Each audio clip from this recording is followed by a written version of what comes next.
ገለቴ ቡርቃ በጣም ነው ያሳዘነችኝ፣ አንጀቴን የበላችኝ። በእውነት ነው የምላችሁ።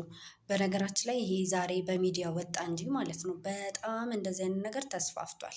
እና ወንዶች እባካችሁ እንደዚህ አይነት ነገር ውስጥ ስትገቡ መውጫ ቀዳዳውን እያሰባችሁ ብትሰሩ ደስ ይለኛል። ማለቴ ነገ ጠዋት ምንድን ነው መሆኑ ብላችሁ የምታስቡበት ማትወጡት ዕዳ ውስጥ ከምትገቡ ማስተዋል ጥሩ ነው። መዋረድን መጥፎ ነው። ትዋረዳላችሁ። እንደ ቀላልም አትወጡም። እንደዚህ አይነት ነገር ስትገቡና አስተውሉ ወንዶች፣ እባካችሁን እባካችሁን።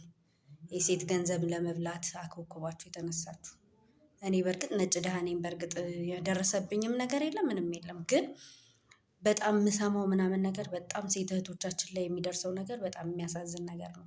አንዳንዴ ሴት ልጅ ከማግባቷ በፊት ገንዘብ ምናምን ባይኖራት ይሻላል እንዴ እስክል ድረስ ማለት ነው። እና በጣም ነው በቃ ውስጤን የሚነካው እንደዚህ አይነት ነገር ስሰማና፣ ግፍ ጥሩ አይደለም። ትሞታላችሁ፣ መሞታችሁን አትርሱ።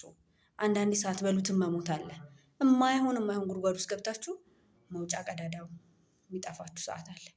የገባችሁ ጉድጓድ ውስጥ መቀበር አለ። እዛ ውስጥ ቅብር ብሎ መቅረትም አለ። እና እባካችሁ ለህሊናችሁ ስትሉ ንጹህ ነገርን ተመገቡ። ንጹህ ነገርን እጃችሁ ይመገብ እባካችሁ። በቆሻሻ እጅ መብላት እንዴት ነው? ይበላል ምግቡ ግን ገብቶ ጤና ይነሳል አይደለ? እንደዛ ማለት ነው። እራሳችሁን ጠብቁ ባካችሁ ወንዶች። አትንዘላዘሉ። ዝልዝል እያላችሁ ለገንዘብ ብላችሁ አትግቡ። ቆሻሻ ምግብ አትብሉ። መጨረሻው ህመሙ ለእናንተ ነው። በዘዌ ተበዳዩ ምንም አይሆንም። ምንም እጥፉን ያገኘዋል። በተለያዩ መንገድ እግዚአብሔር ይሰጠዋል። ከአእምሮ ጋር ከጥሩ እንቅልፍ ጋር።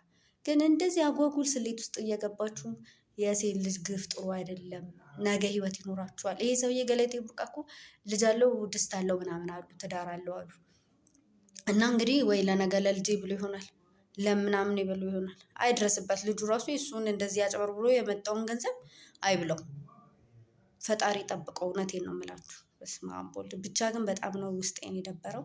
በአይኔ አላየውም፣ ግን ሴት ልጅ ያው በቃ እንዲህ ስትበደል ብዙ አይተናል፣ ብዙ እናውቃለን። ይቺ ሴት ደግሞ ሮጣ በጥፍሯ ያመጣችው ገንዘብ እንደሆነ ዓለም ይመሰክርላታል። የዓለም መንግስት አይደለም የኛ መንግስት፣ የዓለም መንግስት ይመሰክርላታል።